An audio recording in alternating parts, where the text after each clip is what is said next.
Getting a certificate of sponsorship or a student visa does not guarantee your entry into the United Kingdom successfully. Today's video is about point of entry questions and answers for new immigrants entering into the UK, and this could be those on student visa, dependents, and those on skilled worker visa.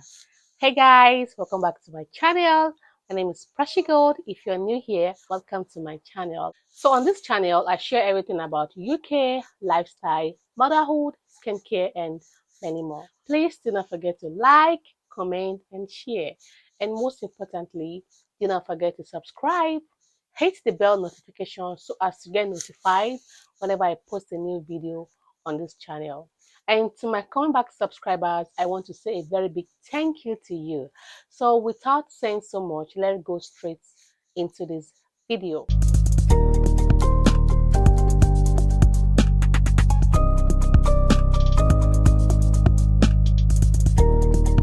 Getting a certificate of sponsorship or a student visa does not guarantee your entry into the United Kingdom successfully. These few days, we've been hearing rumor about how people get fake COS to work in the UK, also how people do fake POF to school in the UK, and how people are faking marriages to just come to the UK and start schooling and doing other things. So all these problems have made it really difficult for people to just have easy access at the immigration point of entry into the UK. So with all these problems challenging arising from here and there, the customs officers have also tightened their seatbelt, asking questions so as to confirm the genuinity of people entering into the United Kingdom.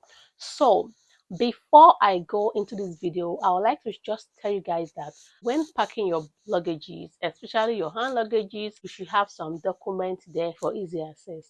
Documents like your passports, your certificate of sponsorship for those on skilled worker visa, your CVs, and all the documents you use to apply for the job you are currently coming to do in the UK, all your educational background certificates. You should also have all the genuineness of your employment, ranging from your chat or the email between you and the employer. You should have them printed out or you should have them in your phone readily available.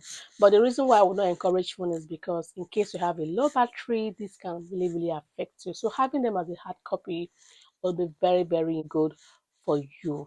And also, I'll advise you to have the address of the place you'll be staying written down somewhere. Just in case they ask you where you're going to be staying, you should have easy access to just show them that, okay, this is where I'm going to be staying. And those on student visa, you should have documents like your passports, your cards, you should have your proof of fund that you use in applying for the visa, your TB test result. So all these documents will make it easier for you to be able to just pass through the immigration officers successfully. So now, without saying so much, let me go straight to the questions these custom officers are going to be asking you. So the disclaimer here is that I am not an immigration officer. I don't have anything to do with UK Home Office or Visa Office. I am just dishing out this information based on all my research. You can also go ahead and make further research on all these things I am going to say or all these things I have said. Thank you. Those on skilled worker visa, the questions they'll be asking you include, can I have your passport? Here you just have to give your passport to the immigration officers, which is a common thing to do. They can end up asking you your name, so please go ahead and tell them the precise name on your international passport. You can further go ahead and ask you the country you're coming from. It's on your passport already, but just go ahead and also tell them. So let me give you guys few tips to answering your question. Number one is keep your answers short. When you make your answers short, it will not prompt the officers to ask you further questions. When you prolong your answers, that is when you will start saying things that you are not supposed to say, and from there, other questions are going to come up. And also, try and be bold as possible. Custom officers are also human beings like you. So please just make sure that you're bold and just put on a smiling face.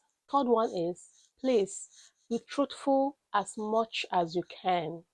You don't just have to lie. You're already in the UK, you're already in the UK. Just be truthful. Don't lie. If you're not sure of any answer, please just tell them that you have no idea than to just start lying. Because when you lie, you need more light to cover up your lie. When you have all these tips in mind, you won't really face any problem with the immigration officers and customs. For those on student visa, based on my research, these are the questions I have come out with. As a student, when you get to the customs and immigration officers, the first thing they will ask you is, can we have your international passports? If you are a student that is traveling with your dependents, which is your spouse and your maybe you have kids, please, the main applicant should be the one to submit all the passports. The main applicant should collect passport from the members of your family and submit it straight to the immigration officer. And from there, they can start asking, what's your name, name. So you can say your name, and here is my spouse. This is his or her name. If you have kids, you can also go ahead and say their name.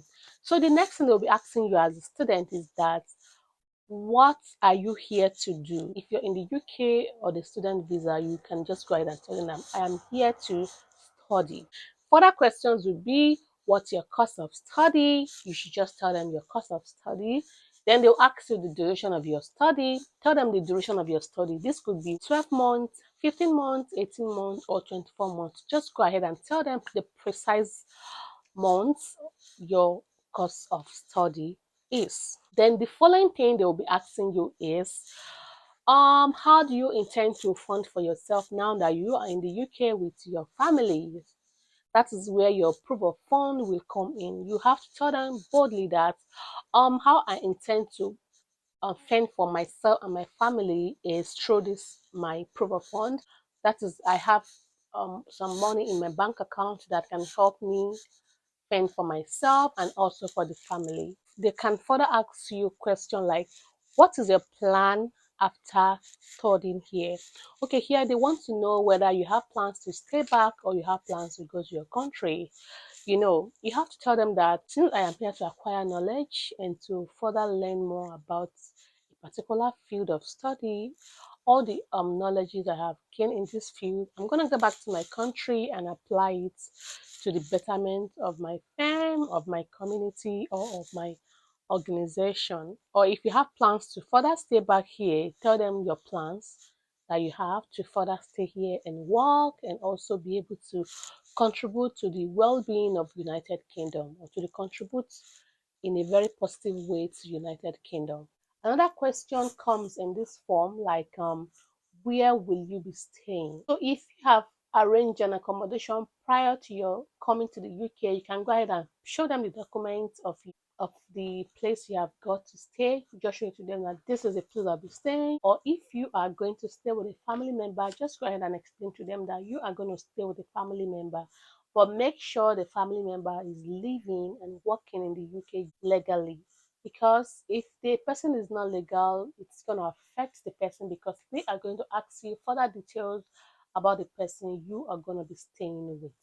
Because of the way people are faking marriages prior to coming to the UK, they want to be sure that the person you call your spouse is actually your spouse.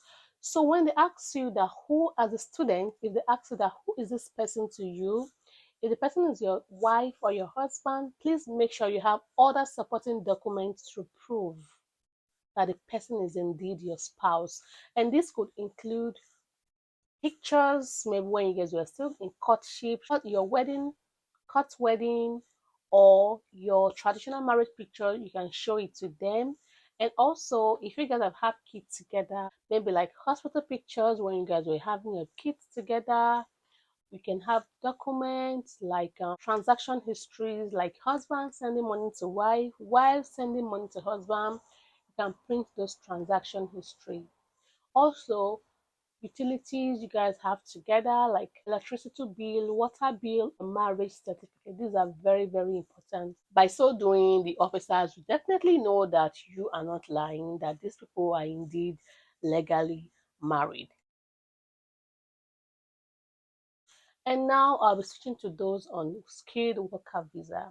They'll also be asking you that what is your job role. You have to tell them the precise job role they have given to you. When they ask you any questions on your CV, you should be able to answer them well because the CV is yours. You have written your CV. I know that UK have their own CV standard, right? Even with the way that people are trying to build their CVs to look like UK CV standard, memorize everything you have written in your CV so as to correspond with whatsoever thing the custom officers will be asking you. And for the dependent of those on student visa, your dependent should have familiarized themselves with your courses, name of your school, and other information I think they need to know. For those on student visa, the question for your dependent include what's the main applicant course of study, duration of study, and you as a dependent. They will ask you that how do you intend to survive? Go and tell them that you guys have some funding in your account, and since you have full access to work, you're going to try your best to get a job and be able to support the family, because as a dependent you have full access to work. You can work in any firm, you can apply for any job you want, take any shift you want, and you can also do business. So guys, basically that's just all. And I just feel like there is no question they will ask you that you won't be able to answer. The only thing is that you just have to be sincere in your answers, be bold, and also don't have any atom of fear in you. And before you know, you will pass through the immigration officers successfully. So if you have any question, please go ahead and write it down in the comment section and I will surely attend to it. So guys, that's all for today, and please, if you find this video interesting, do not forget to like, comment, share, and most importantly, subscribe to my channel, and I'll see you guys in the next video. Bye bye.